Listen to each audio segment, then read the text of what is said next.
Clear আছে ভাই প্রমাণ আছে আসলে মানে আপনি বোর্ডের উপরে তাকে নিজ বলতে লিখতে পারবেন ওইটা ঠিক আছে প্রমাণ আছে আসলে তো আসবেন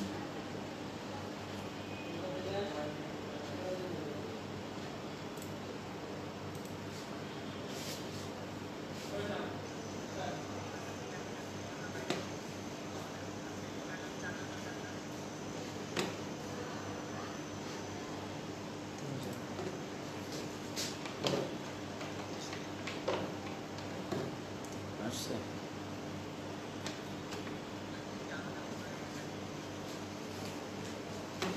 এখন হচ্ছে যে ডেঙ্গু কার কারণে হয় এডিস মশকের কারণে ডেঙ্গু রোগটা হয় তো এটার বাহক হচ্ছে এডিস এজিপি নামক মশকে ডেঙ্গু হচ্ছে আমাদের তিন ধরনের ডেঙ্গু আছে ডেঙ্গু যে হয় ডেঙ্গু রোগটা সাধারণত তিন ধরনের প্রথমে হচ্ছে সাধারণ ডেঙ্গু জ্বর সাধারণ ডেঙ্গু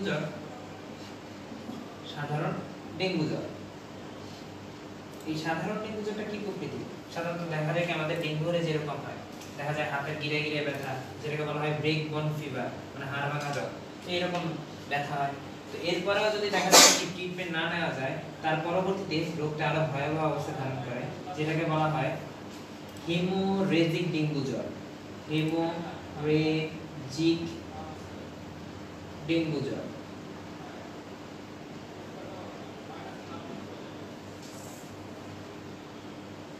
হেমোরেজিক ডেঙ্গু জ্বর জিনিসটা কি এই হেমোরেজিক ডেঙ্গু জ্বর হওয়ার ফলে দেখা যায় কি মানুষের দাঁতের মাড়ির নিচে গায়ের স্কিনের নিচে চামড়ার নিচে এবং দেখা যায় কি বিভিন্ন ইউরিন দেওয়ার বেশ পরিমাণে রক্ত আসে তো এর ফলে ডেঙ্গু জ্বর থেকে 7 থেকে 21 দিন পর যেটা দেখা যায় সেটা হচ্ছে হেমোরেজিক ডেঙ্গু জ্বর এর পরবর্তীতেও যদি আমরা ট্রিটমেন্ট না নেই হেমোরেজিক ডেঙ্গু জ্বর থেকে যেটা হবে সেটা হচ্ছে ডেঙ্গু শক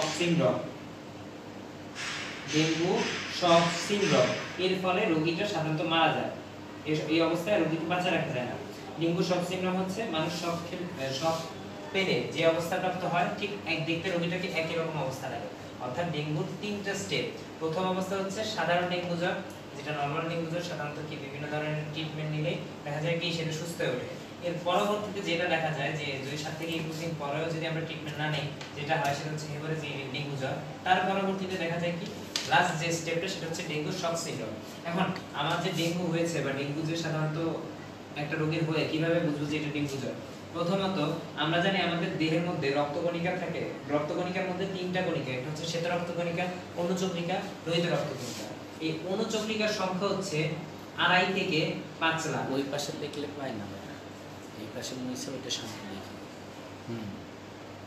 দাগে আপনার এই দাগে ফলো করুন এটা মুছে দিতে হবে হ্যাঁ এটা মুছে এটা সামনে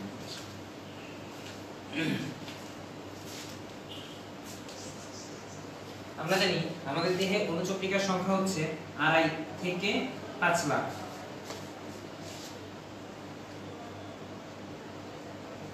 এটা হচ্ছে অনুচক্রিকার সংখ্যা কিন্তু কোনো কারণবশত এই অনুচক্রিকার সংখ্যাটা যখন কমে যায় কমে 1.5 লাখে চলে আসে তখন যে জিনিসটা হয় সর্বপ্রথম ডেঙ্গু জ্বর হিসেবে শনাক্ত করা হয় এর পরবর্তীতে আমাদের রক্ত পরীক্ষায় যদি ইমিউনোগ্লোবিন এম আমাদের শরীরে 5টা ইমিউনোগ্লোবিন আছে যেটা হচ্ছে আমরা মায়ের দেহ থেকে পেয়ে থাকি একটা হচ্ছে G A M E D immunoglobulin G immunoglobulin A immunoglobulin M immunoglobulin E immunoglobulin D সহজে মনে রাখার টেকনিক হচ্ছে গ্যামেট তো সহজে এই যে আমাদের শরীরে 5 ধরনের অ্যান্টিবডি যেটা হচ্ছে ইমিউনোগ্লোবিন যেটা হচ্ছে আমরা জন্মসূত্রে পেয়ে থাকি এবং বিভিন্ন দেখা যায় কি সময়ের সাথে সাথে আমাদের দেহে এগুলো গ্রো করে ওঠে সেটা হচ্ছে immunoglobin G A M E D এই যে অনুচক্রিকার মধ্যে যখন আমাদের ডেঙ্গু জ্বরটা হয় তখন আমাদের শরীরে এম এর সংখ্যা পর্যায়ক্রমিকভাবে অনেক বেড়ে যায় ইমিউনোগ্লোবিন এম এর সংখ্যা বেড়ে যায়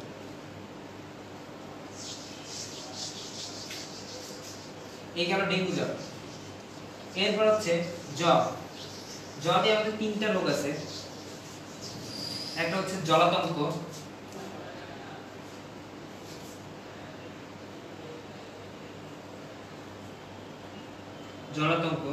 জ্বর এবং লাস্ট অফ অল জন্ডিস জ্বর নিজেই একটা রোগ, তবে সাধারণত জ্বর হচ্ছে ভাইরাস জনিত রোগ এবং এটা রোগের উপসর্গ, বিভিন্ন রোগের উপসর্গ।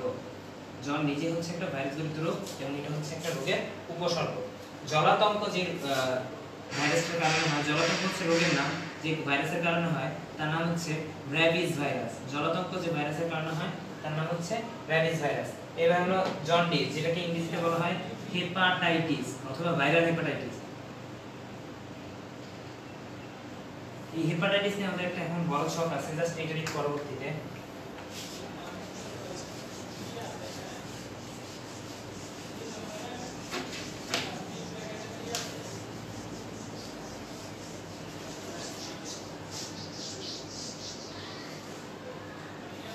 এই হলো হেপাটাইটিস।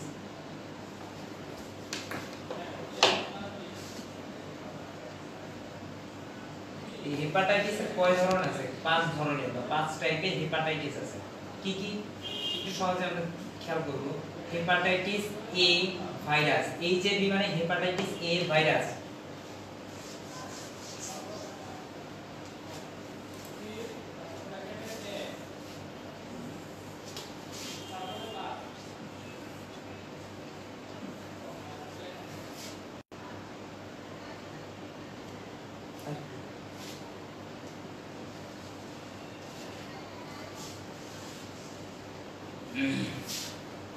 হেপাটাইটিস 5 ধরনের। একটা হচ্ছে hepatitis A, hepatitis B virus, hepatitis C virus, hepatitis D virus, hepatitis E virus.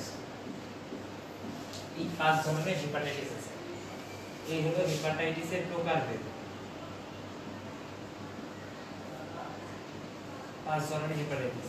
এখন হেপাটাইটিস এ, হেপাটাইটিস শুধুমাত্র মনে রাখবো যে হেপাটাইটিস বি টার মধ্যে নিউক্লিক অ্যাসিড হিসেবে ডিএনএ থাকে, বাকি সবগুলোর মধ্যে আরএনএ। হেপাটাইটিস বি এর মধ্যে শুধুমাত্র ডিএনএ, বাকি যা আছে সব আরএনএ।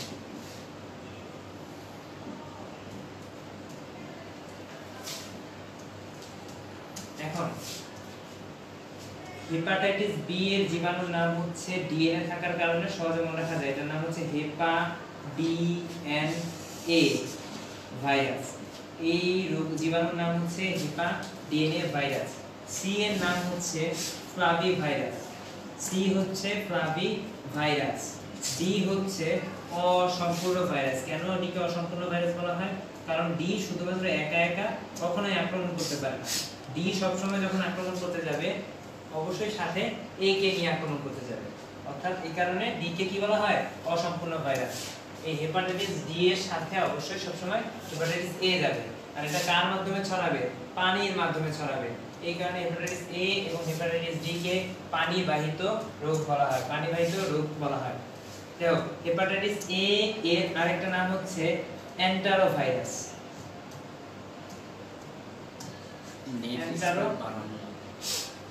ভাইরাস। হেপাটাইটিস ই এর লাস্ট যেটা হেপাটাইটিস ই, সেটার নাম হচ্ছে ক্যালিসি ভাইরাস। Calici virus.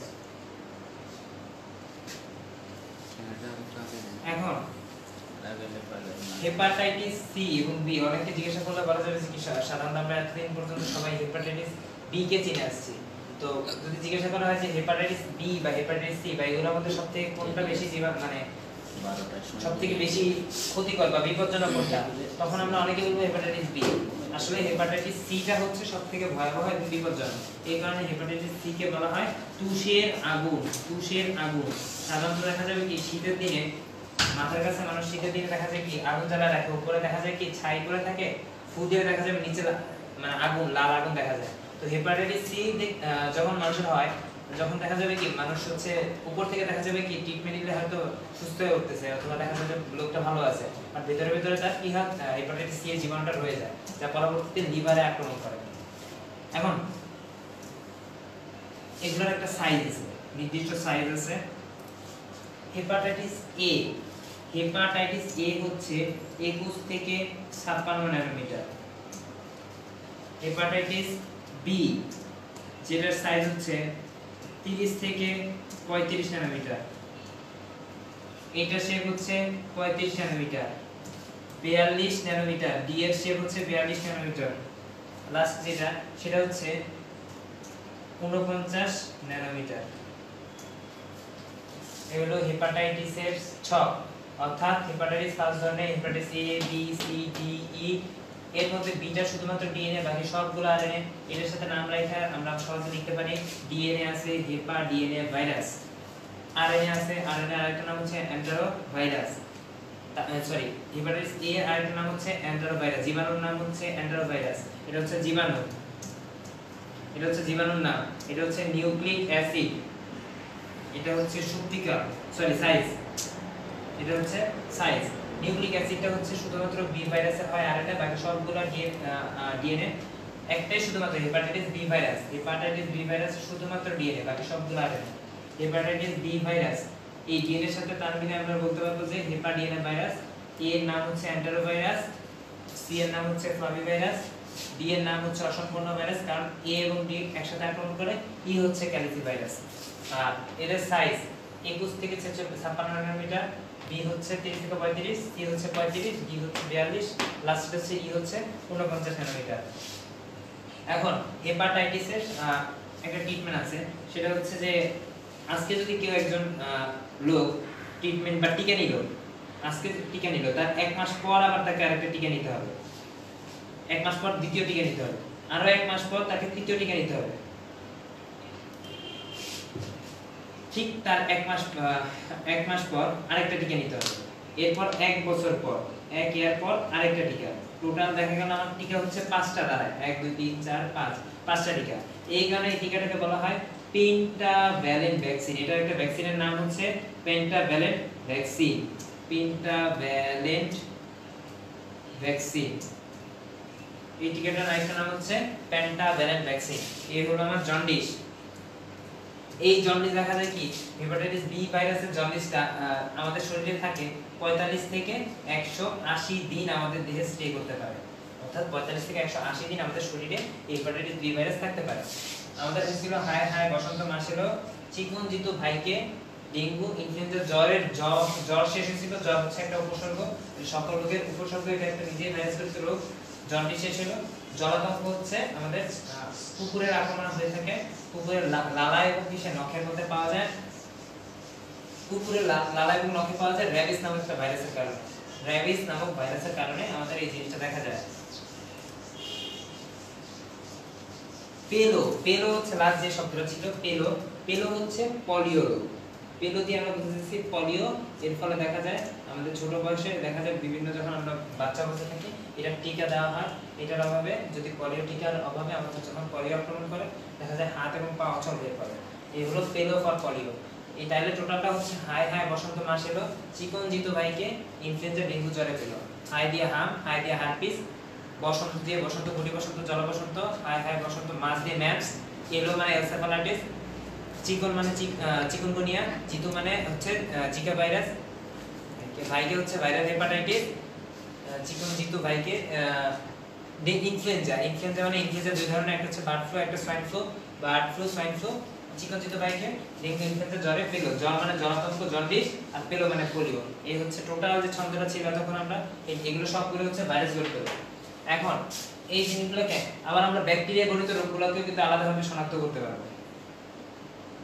তাহলে কোনগুলো ব্যাকটেরিয়া গঠিত রোগ?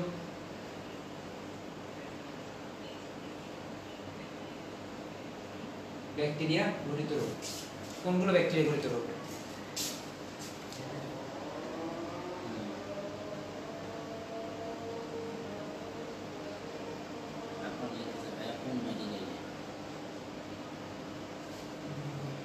না, আপনি কমিস্ট করতে করে যান, কমিস্ট করে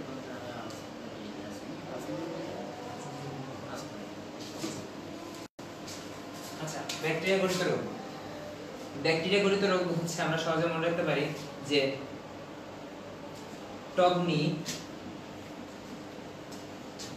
মিয়া যদি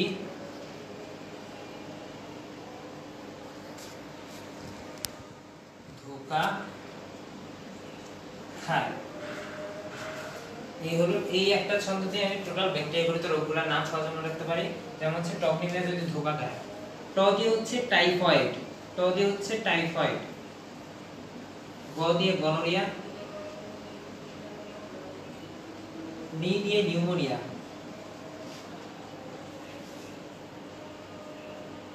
নিউমোনিয়া রোগটা হয় সাধারণত নিউমোনিয়া টাইফয়েড নামক একটা জীবাণু দ্বারা।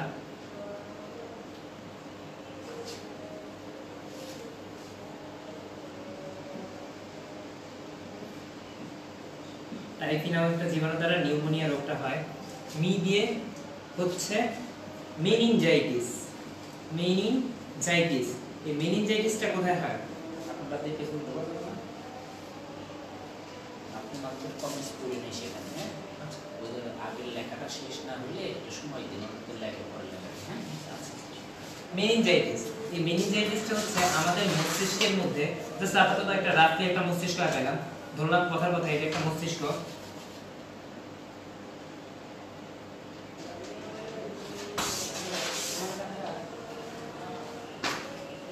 ধরলাম এই মস্তিষ্ক, এই যে মস্তিষ্ক, মস্তিষ্কের যে বাহিরের আবরণ সেটাকে বলা হয় মেনিনজাইটিস। মস্তিষ্কের যে বাহিরের আবরণ সেটাকে বলা হয় মেনিনজেস। মেনিনজেস, এই মেনিনজেসের মধ্যে যদি কোনো ব্যাকটেরিয়া এসে আক্রমণ করে তখন যে রোগটা হয় তাকে বলা হয় মেনিনজাইটিস। তার মানে মস্তিষ্কের আবরণের নাম হচ্ছে মেনিনজেস। আর এই মেনিনজেসের মধ্যে যে ব্যাকটেরিয়া যখন এসে আক্রমণ করে তখন এর ফলে যে রোগটা হয় তখন তার নাম হচ্ছে মেনিনজাইটিস।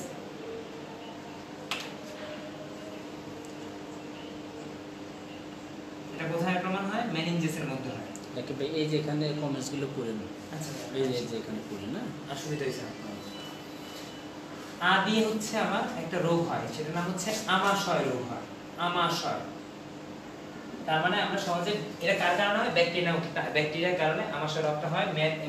মি দিয়ে মেনিনজাইটিস, এই মেনিনজাইটিসটা হচ্ছে একটা ব্যাকটেরিয়া ঘটিত রোগ। নি দিয়ে হচ্ছে নিউমোনিয়া, যেটা নিউমোনিয়া টাইফয়েড কারণে হয়, এটাও একটা ব্যাকটেরিয়া ঘটিত রোগ। গ দিয়ে গনোরিয়া, এটা হচ্ছে ব্যাকটেরিয়া ঘটিত রোগ, এটা হচ্ছে একটা জনবাহিত রোগ বাট একটা ব্যাকটেরিয়া ঘটিত রোগ। টাইফয়েড, টাইফয়েড পানিবাহিত রোগ বাট এটাও ব্যাকটেরিয়া দ্বারা হয়। জ দিয়ে হচ্ছে যক্ষা, যক্ষা। এই যক্ষাটা মাইক্রোব্যাকটিয়াম টিউবারকুলোসিস। যক্ষাটা কার কারণে হয়? মাইক্রোব্যাকটিয়াম টিউবারকুলোসিস নামক জীবাণুর আক্রমণের ফলে বা সংক্রমণের ফলে যক্ষা রোগটা হয়। যক্ষা হচ্ছে এমন একটা জীবাণু যেটা সাধারণত আমাদের শরীরে শুধুমাত্র একটা মহিলাকে প্রেগনেন্ট করা ছাড়া যে কোনো জাতীয় রোগ সংঘটিত করতে পারে। সামান্য যক্ষাতে ক্যান্সার হয়, প্রত্যেকটা রোগ, এই একটা মাত্র জীবাণু, প্রত্যেকটা রোগ এদের নিজেদের অবস্থার পরিবর্তন ঘটায় প্রত্যেকটা অংশ রোগের মধ্যে কনভার্ট হতে পারে। যক্ষা এমন একটা ভয়ানক একটা রোগ। ডি দিয়ে হচ্ছে ডিপথেরিয়া, ডিপথেরিয়াকে আমি বুঝাইতে চাইছি, ডিপথেরিয়া, ডিপথেরিয়া। ধ দিয়ে আমি বুঝাইতে চাইছি যে ধ, ধনুষ্টঙ্কার, ধনুষ্টঙ্কার। ক দিয়ে বুঝাইতে চাইছি আমরা তিনটা রোগ, কাশি, কোন কাশি? হুপিং কাশি। ক দিয়ে কলেরা, ক দিয়ে কুষ্ঠ। অর্থাৎ আমার এই সবগুলা রোগ হচ্ছে ব্যাকটেরিয়া ঘটিত রোগ।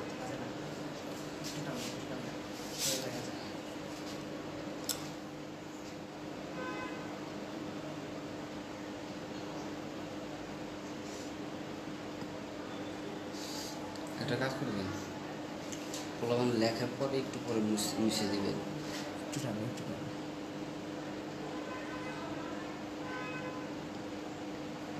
লিখে ফেলতাম, পোলাপান তো লিখে ফেলছে, বুঝলেন না?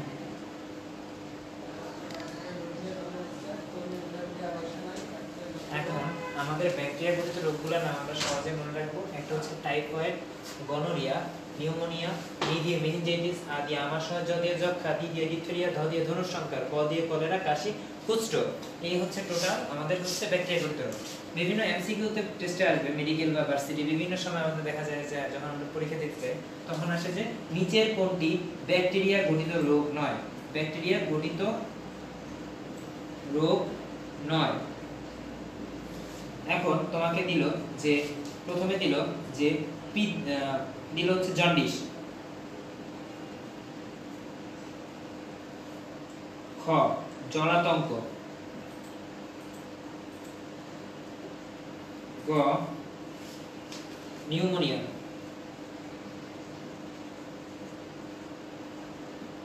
ঘ দিয়ে দিল পলিও। তখন আমরা কিভাবে সহজে বের করব? তখন আমরা যে এতক্ষণ আমরা দুইটা ছন্দ পড়লাম, খুব সহজে সাইডে ছন্দটা লিখবো, আর যদি মুখস্থ থাকে মনে মনে এটা আওড়াবো যে টগনিমা যদি ধোকা খেয়ে যায়, অথবা আগে যে ভাইরাস ঘটিত রোগ ছিল, হায় হায় বসন্ত মাস এলো, চিকনজিত ভাইকে ইনফ্লুয়েঞ্জা ডেঙ্গু জ্বরে পেলো, ওইটা মনে মনে আওড়াবো আর মানে অপশনগুলো দিয়ে তাকাবো। অবশ্যই দেখলে আমরা খুব সহজে ব্যাকটেরিয়া ঘটিত রোগ নয়, ব্যাকটেরিয়া ঘটিত রোগ নয়, তখন একটু কোনটি ভাইরাস ঘটিত রোগ হবে, ভাইরাস ঘটিত রোগ না। তখন প্রশ্নটার মধ্যে যখন আমরা দেখবো যে চারটা অপশনের মধ্যে ভাইরাস ঘটিত রোগ, এটাও ভাইরাস ঘটিত রোগ, এটাও ভাইরাস ঘটিত রোগ, এটাও ভাইরাস ঘটিত রোগ, তাহলে বাকি রইল কি নিউমোনিয়া, এটা হচ্ছে কি ঘটিত রোগ, ব্যাকটেরিয়া ঘটিত রোগ। পাশে যদি আমরা ছন্দটা লিখি খুব সহজে এটা ধরতে পারবো, একদম মানে খুব কম সময় লাগবে। কারণ হচ্ছে দেখা যায় কি এমসিকিউ গুলো যখন দেওয়ার সময় যে আমরা করতে যাই, দেখা যায় কি আমাদের হাতে বেশি সময় থাকে না, তখন এই টেকনিকগুলোকে কাজে লাগে আমরা খুব সহজে এই জিনিসগুলোকে সলভ করতে পারি।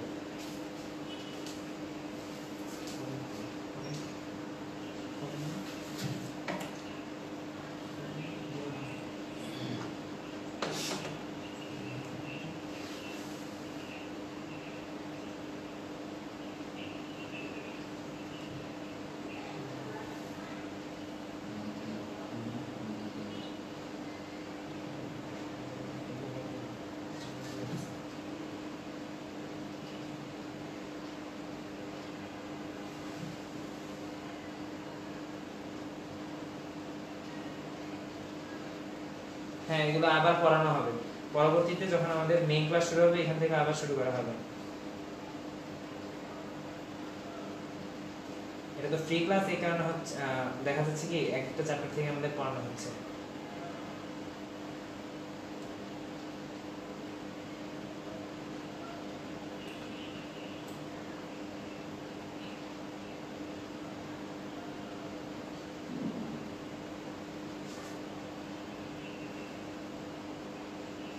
খায় যে লাস্টে, এটা হচ্ছে ছন্দ মিলানোর জন্য আমরা এই শব্দটা এখানে রাখছি। এটা দিয়ে সাধারণত আমরা কোনো কিছুকেই বুঝাই না, এটা ইন্ডিকেট করি না, এটা ছন্দটা মিলানোর জন্যই রাখছি যে টগনিমে যদি ধোকা খায়, ধোকা পর্যন্ত রাখলে সাধারণত বাক্যটা মিলতো না, এই কারণে খায় পর্যন্ত আমরা টানছি।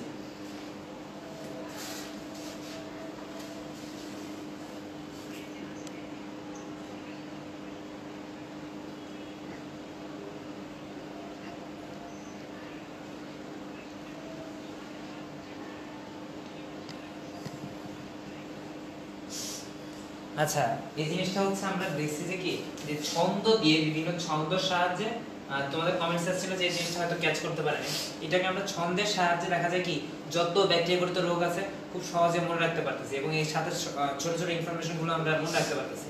একটু আগে ভাইরাসের জিনিসটা আমরা দেখছি, ট দিয়ে হচ্ছে আমাদের কি জাতীয় রোগ হয়, ব্যাকটেরিয়া দ্বারা কি রোগ হয়, সেটা হচ্ছে টাইফয়েড রোগ হয়। গ দিয়ে কি রোগ হয়, গনোরিয়া রোগ হয়। নি দিয়ে নিউমোনিয়া, এটা কোন জীবাণুর কারণে হয়, জীবাণুর নাম আমরা লিখলাম নিউমোনিয়া টাইফি, পিটা উচ্চারণ হয় না। মি দিয়ে মেনিনজাইটিস, এটা মস্তিষ্কের আবরণের নাম, মস্তিষ্কের যে বাইরে থেকে আবরণ পাওয়া যায় সেটা হচ্ছে মেনিনজেস। এই মেনিনজেসের মধ্যে একটু আবার খেয়াল করব, মেনিনজেসের মধ্যে যে ব্যাকটেরিয়াটা এসে আক্রমণ করে এর ফলে যে রোগটা হয় তাকে বলবো মেনিনজাইটিস। আ দিয়ে আমাশয়কে বুঝাইছি, জ দিয়ে যক্ষাকে বুঝাইছি, ডি দিয়ে ডিপথেরিয়া, ধ দিয়ে ধনুঃসংখ্যা, কা দিয়ে কাশি, কোন কাশি, হুকিং কাশি, ক দিয়ে কলেরা, ক দিয়ে কুষ্ঠ। আমরা ছন্দ এভাবে সেট করছি যে টগনিমিয়া যদি ধোকা খায়, এটার সাহায্যে আমরা ব্যাকটেরিয়া ঘটিত রোগ এবং তাদের কয়েকটা ইনফরমেশন এখানে আমরা লিখলাম।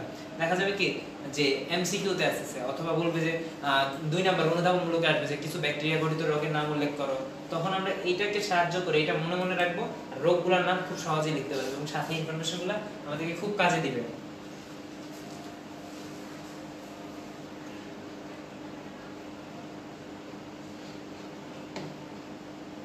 আবার ফার্স্ট থেকে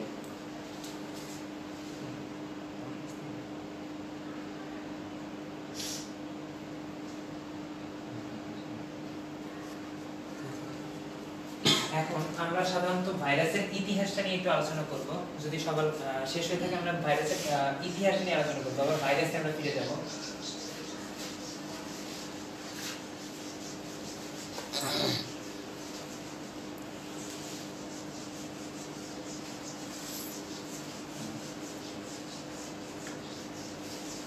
ইতিহাস, কে কবে কি আবিষ্কার করছে, এটা খুব ইম্পর্টেন্ট একটা জিনিস। এখানে লিখলাম সাল, এটা খুব বড় হবে, আবিষ্কারক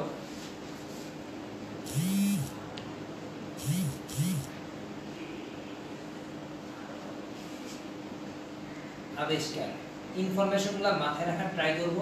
এর ফলে দেখা যাবে কি এগুলো জিনিসগুলো হয়তো সালটা মনে রাখতে কষ্ট হবে, বাট কে জিনিস আবিষ্কার করছে এটা খুব সহজে চাইলে আমরা মনে রাখতে পারি যদি আমরা একটু খেয়াল করি। প্রথমে সাল 1886 সাল, একটু খেয়াল করব কষ্ট করে হলেও 1886 সাল। 1886 সালে হল্যান্ডের একজন বিজ্ঞানী অ্যাডলফ মায়ার হল্যান্ডের একজন বিজ্ঞানী, দেশের নাম ছিল হল্যান্ড, বিজ্ঞানী অ্যাডলফ মায়ার 1886 সালে সর্বপ্রথম তামাক পাতা নামক একটা পাতা ছিল, এই পাতাটার মধ্যে কালো কালো কালো ছোপ ছোপ দাগ দেখতে পান, কালো ছোপ ছোপ ছোপ দাগ দেখতে পান। 1886 সালে বিজ্ঞানী অ্যাডলফ মায়ার তামাক পাতার মধ্যে ছোপ ছোপ দাগ দেখতে পান এবং সে এটাকে বিভিন্ন গবেষণা ছাড়াই একটা নাম দিল যার নাম হচ্ছে টোবাগো মোজাইক ভাইরাস, যেটাকে সংক্ষেপে টিএমভি। টি দিয়ে টোবাগো, এম দিয়ে mosaic, V for virus, T দিয়ে tobacco, M for mosaic, V for virus. 1886 সালে বিজ্ঞানী অ্যাডলফ মায়ার, তিনি ছিলেন একজন হল্যান্ডের অধিবাসী একজন বিজ্ঞানী, তিনি তামাক পাতার মধ্যে ছোপ ছোপ দাগ দেখতে পান, এই যে ছোপ ছোপ দাগ, এবং এই দাগগুলোকে সে tobacco mosaic virus that means TMV বলে নামকরণ করেন। আরেকবার 1886 সালে বিজ্ঞানী অ্যাডলফ মায়ার, তিনি হল্যান্ডের একজন বিজ্ঞানী, তামাক পাতার মধ্যে ছোপ ছোপ দাগ দেখতে পান, নাম দেন টোবাগো মোজাইক ভাইরাস। এইবার একটু এটা মনে রাখবো। তারই 6 বছর পর 1892 সালে বিজ্ঞানী দিমিত্রি আইভানোভস্কি বিজ্ঞানী দিমিত্রি আইভানোভস্কি 1892 সালে, এই লোকটা ছিল রাশিয়ার, আমরা রাশিয়ার একজন বিজ্ঞানী নাম জানি, তার নাম হচ্ছে দিমিত্রি মেন্ডেলিভ, পর্যায় সারণী আবিষ্কার করছিল। তো এখন 1892 সালে তার একই দেশের অধিবাসী, তার নাম হচ্ছে দিমিত্রি আইভানোভস্কি, এই লোকটা একটা পরীক্ষা করছে। তো এই লোকটা একটা পরীক্ষা করছে কি, একটা আমরা সাধারণত কি বিভিন্ন ফিল্ট্রেশন বা ছাঁকনি দেখি, এই ছাঁকনিটা এই লোকটা এতটাই সূক্ষ্ম করে বানাইছিল যে এই ছাঁকনির নেট মানে জালিকাকার অংশগুলো তৈরি করছিল ব্যাকটেরিয়া দিয়ে, নেট দিয়ে তৈরি করছিল ব্যাকটেরিয়া দিয়ে। অর্থাৎ বিজ্ঞানী দিমিত্রি আইভানোভস্কি একটা ফিল্টার তৈরি করছিল, ওই ফিল্টারের যে নেটগুলো ছিল এই নেটগুলো কি দিয়ে তৈরি করছিল, ব্যাকটেরিয়া দিয়ে তৈরি করছিল। এই যে ব্যাকটেরিয়া দিয়ে তৈরি করছে, তো এখন কথা হচ্ছে এই তামাক পাতাটাকে নিংড়ালে মানে চাপলে একটা রস বের হবে, অবশ্যই রসের ফোঁটা বের হবে। এই রসের ফোঁটাটা তার মানে কি, আমার যদি পাতাটা যদি জীবাণু আক্রান্ত হয়, তাহলে ফোঁটার মধ্যেও জীবাণু আছে। এই ফোঁটাটা যদি আমার ব্যাকটেরিয়া জনিত আমার যে নেটটা বানানো হয়েছে ওটার মধ্য দিয়ে ছেড়ে দেই, দেখা যাবে কি এটা খুব সহজে অতিক্রান্ত করে গেছে এবং সুস্থ তামাক গাছের মধ্যে কি করছে, আবার রোগ ছড়াই দিচ্ছে। ঠিক একই রকম ছোপ ছোপ ছোপ দাগ পাওয়া যায় পরবর্তীতে, সুস্থ গাছের মধ্যে ঠিক একই রোগ পাওয়া যায়। তার মানে লোকটা করছে যে একটা ফিল্টার বানাইছে, ওই ফিল্টারের নেটগুলো বানাইছে ব্যাকটেরিয়া দিয়ে, পরবর্তীতে এটাকে চাপছে, তামাক পাতাটা যেটা রোগাক্রান্ত ছিল তাকে চাপার ফলে রস বের হইছে, দেখা গেছে কি এই নেট থেকে ভেদ করে খুব সহজেই সুস্থ তামাক পাতার মধ্যে গেছে এবং রোগটাকে ছড়ায় ফেলছে। অর্থাৎ কি ব্যাকটেরিয়া থেকেও ছোট হচ্ছে কে, ব্যাকটেরিয়া থেকেও ছোট হচ্ছে ভাইরাস। তার মানে ভাইরাস হচ্ছে ব্যাকটেরিয়া থেকেও ক্ষুদ্র। তিনি কিন্তু ভাইরাসটা আবিষ্কার করতে পারেনি, শুধুমাত্র এই পরীক্ষাটা করছে, এক্সপেরিমেন্টটা করছে। অর্থাৎ যে তামাক পাতাটাকে রসটা চাপছে ব্যাকটেরিয়া রোধক ফিল্টারের মধ্যে, ব্যাকটেরিয়া রোধক এর মধ্যে লেখা আছে ব্যাকটেরিয়া রোধক ফিল্টারের মধ্যে, ফিল্টার করার পরেও দেখা যাচ্ছে কি ভাইরাসটাকে আবিষ্কার মানে আটকে রাখতে পারে। সেটা কি করছে, সুস্থ তামাক গাছের মধ্যে রোগ সংক্রমণে সক্ষম। এই পরীক্ষাটা করার জন্য তাকে ভাইরাস আবিষ্কারের জনক বলা হয়, যদিও সে ভাইরাস আবিষ্কার করতে পারে না। তাহলে আরেকবার আমরা বলবো, 1892 সালে বিজ্ঞানী দিমিত্রি আইভানোভস্কি সর্বপ্রথম রোগাক্রান্ত তামাক গাছের পাতাকে নিংড়ে যে রসটা বের করে, তা পরবর্তীতে ব্যাকটেরিয়ারোধক ফিল্টার করার পরও দেখা যায় কি তা সুস্থ তামাক গাছের মধ্যে রোগ সংক্রমণে সক্ষম। এই কারণে পরীক্ষাটা করার কারণে দিমিত্রি আইভানোভস্কিকে বলা হয় ভাইরাস আবিষ্কারের জনক, যদিও সে ভাইরাসটা আবিষ্কার করতে পারে নাই। পরবর্তীতে আরেকজন বিজ্ঞানী 1898 সালে, এই বিজ্ঞানীটার নাম সঠিকভাবে পাওয়া যায় না 1898 সালে, বাট তিনি ছিলেন হল্যান্ড অধিবাসী একজন বিজ্ঞানী এটা দেখা যায় কি আমাদের বিভিন্ন রাইটার ইন্টার তো দেখা যায় 19 আমরা একটা বই পড়তাম, ইন্টার হচ্ছে এক একজন রাইটারের এক একটা বই, দেখা যাচ্ছে যে কি এক একটা রাইটারের মধ্যে এক একজন কি এক এক নাম উল্লেখ করছে। তো 1898 সালে হল্যান্ড অধিবাসী একজন বিজ্ঞানী সকল ধরনের রিসার্চ এবং এক্সপেরিমেন্ট এর দ্বারা প্রমাণ করলেন, এক্সপেরিমেন্টের দ্বারা প্রমাণ করলেন যে তামাক গাছে যে ছোপ ছোপ দাগ হইতো এতদিন, সেই জিনিসটা টোবাকো মোজাইক ভাইরাসের কারণেই হয়। 1898 সালে হল্যান্ড অধিবাসী একজন বিজ্ঞানী রিসার্চ এবং এক্সপেরিমেন্টের সাহায্যে প্রমাণ করলেন যে তামাক গাছের মধ্যে যত ধরনের ছোপ ছোপ দাগি আমার পাওয়া যায় না কেন, সবগুলা কার কারণেই হয়? এই টোবাকো মোজাইক ভাইরাসের কারণে হয়। পরবর্তীতে আরেকটা জিনিস 4 নাম্বার 1901 সালে বিজ্ঞানী ওয়াল্টার রিড 1901 সালে বিজ্ঞানী ওয়াল্টার রিড পিট জ্বর সৃষ্টিকারী ভাইরাস আবিষ্কার করেন। পিট জ্বর কিন্তু আবিষ্কার করে নাই, পিট জ্বর সৃষ্টিকারী ভাইরাসকে আবিষ্কার করছে। পিট জ্বর সৃষ্টিকারী ভাইরাস আবিষ্কার করেন। একবার 2016 সালে মেডিকেল আসছিল যে পিট জ্বরটা দেয় নাই, পিট জ্বরের জায়গায় বসা দিছিল ইয়েলো ফিভার। পিট জ্বরের আরেকটা নাম ছিল ইয়েলো ফিভার, অনেকেই ধরতে পারে নাই, বেশিরভাগই ধরতে পারে নাই। তো 1901 সালে বিজ্ঞানী ওয়াল্টার রিড পিট জ্বর বা ইয়েলো ফিভার সৃষ্টিকারী ভাইরাস আবিষ্কার করেন। অনেকেই এই জিনিসটা ধরতে পারে না মেডিকেলে, এই জিনিসটা লিখে রাখো। 1901 সালে বিজ্ঞানী ওয়াল্টার রিড পিট জ্বর সৃষ্টিকারী ভাইরাস আবিষ্কার করেন। 5 নাম্বার 1935 সালে, যদি আরেকবার বুঝিয়ে দেব, 1935 সালে বিজ্ঞানী স্টেনলে 1935 সালে, তিনি ছিলেন আমেরিকান বিজ্ঞানী। 1935 সালে বিজ্ঞানী স্টেনলে ভাইরাসকে সেপারেট করেন। স্টেনলে মানে এস দিয়ে কিন্তু সেপারেট,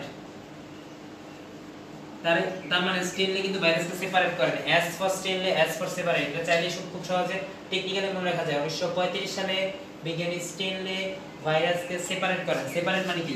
নিউক্লিক অ্যাসিডটাকে আলাদা করেন, বাইরের দিক থেকে প্রোটিনের যে কভারিংটা সেটাকে আলাদা করেন। অর্থাৎ কি 1935 সালে বিজ্ঞানী স্টেনলে ভাইরাসকে কালাসিত করেন। এই কারণে তাকে 1943 সালে নোবেল পুরস্কার দেওয়া হয়। 1943 সালে তাকে নোবেল পুরস্কার দেওয়া হয়। আমরা পরে লেখার টাইম দিব, যদি আগে একটু বলে নিই। 1935 সালে বিজ্ঞানী স্টেনলে আমেরিকার বিজ্ঞানী ভাইরাসকে সেপারেট বা কালাসিত করেন, যে কারণে 1943 সালে তাকে নোবেল পুরস্কার দেওয়া হয়। আরেকবার বলে দিই প্রথম থেকে। 1886 সালে বিজ্ঞানী অ্যাডলফ মায়ার হল্যান্ড অধিবাসী একজন বিজ্ঞানী তামাক পাতার মধ্যে ছোপ ছোপ দাগ দেখতে পান এবং তিনি সব কোনো ধরনের গবেষণা ছাড়াই বলেন যে এটার নাম হচ্ছে টোবাকো মোজাইক ভাইরাস। 1892 সালে বিজ্ঞানী দিমিত্রি অ্যাগ্নোভস্কি রাশিয়ান বিজ্ঞানী, তিনি হচ্ছে একটা ব্যাকটেরিয়ারোধক ফিল্টারের মধ্যে নেটগুলা ব্যাকটেরিয়া দিয়ে বানান। পরবর্তীতে তামাক গাছের রসকে নিম দিয়ে সেটার মধ্যে দিয়ে প্রেরণ করে, দেখা যায় কি ব্যাকটেরিয়ার যে নেট ওটার মধ্যে মানে আটকে থাকে না ভাইরাসটা, অর্থাৎ এতটাই ক্ষুদ্র যেটা কি ব্যাকটেরিয়ারোধক নেটটাকে ভেদ করে নতুন একটা পাতার মধ্যে গিয়ে সব রোগ সংক্রমণ করে। এবং নতুন সুস্থ যে পাতা তার মধ্যেও কি হয়, ছোট ছোট দাগ দেখা যায়। অর্থাৎ কি ভাইরাসটা হচ্ছে ব্যাকটেরিয়া থেকেও ক্ষুদ্র এবং সুস্থ তামাক গাছের মধ্যে রোগ সংক্রমণে সক্ষম। এই পরীক্ষাটা করার জন্য তাকে ভাইরাস আবিষ্কারের জনক বলা হয়। এই কারণে উপরে এটা পরীক্ষায় বেশি আসে, এখানে তীর চিহ্ন দিয়ে দিছি। 1898 সালে হল্যান্ড অধিবাসী একজন বিজ্ঞানী সকল ধরনের গবেষণা এবং এক্সপেরিমেন্টের সাহায্যে প্রমাণ করলেন যে তামাক পাতায় যে ছোট ছোট রোগটা হয় সেটা শুধুমাত্র টোবাকো মোজাইক ভাইরাসের কারণে হয়। পরবর্তীতে 1901 সালে বিজ্ঞানী ওয়াল্টার রিড পিট জ্বর সৃষ্টিকারী ভাইরাস যথা ইয়েলো ফিভার, পিট জ্বর যায় ইয়েলো ফিভারও সেম, 1901 সালে বিজ্ঞানী ওয়াল্টার রিড পিট জ্বর সৃষ্টিকারী ভাইরাস আবিষ্কার করেন। 1935 সালে বিজ্ঞানী স্টেনলে ভাইরাসকে কালাসিত করেন বা সেপারেট করেন, মানে সেপারেট করেন বলতে নিউক্লিক অ্যাসিডকে আলাদা করছে, প্রোটিনটাকে আলাদা করছে। এই কারণে 1943 সালে তাকে নোবেল পুরস্কার দেওয়া হয়। 1935 সালে বিজ্ঞানী স্টেনলে ভাইরাসকে কালাসিত করেন, এই কারণে 1943 সালে তাকে নোবেল পুরস্কার দেওয়া হয়।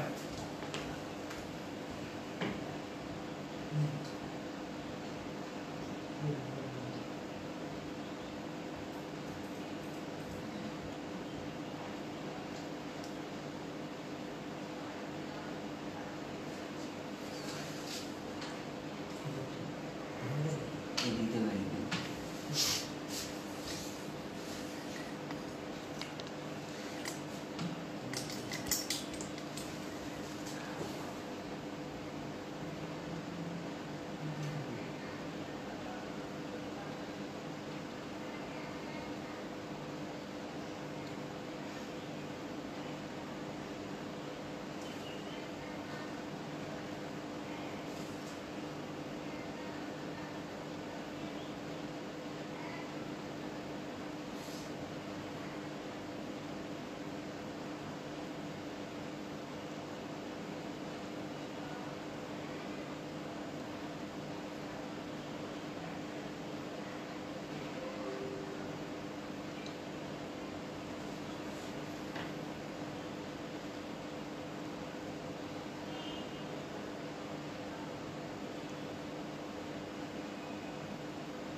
যাই হোক, এগুলো 5টা অংশ আরো বাকি আছে।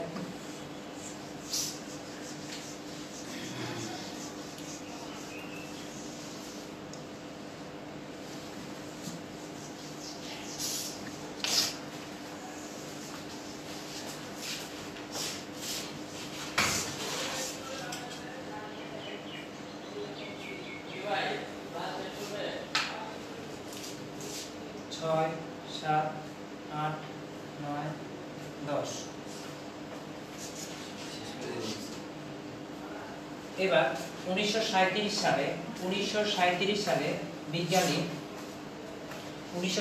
সালে বিজ্ঞানী হচ্ছেন দুইজন, একজন হচ্ছে বাউডান আর একটা হচ্ছে পিরি।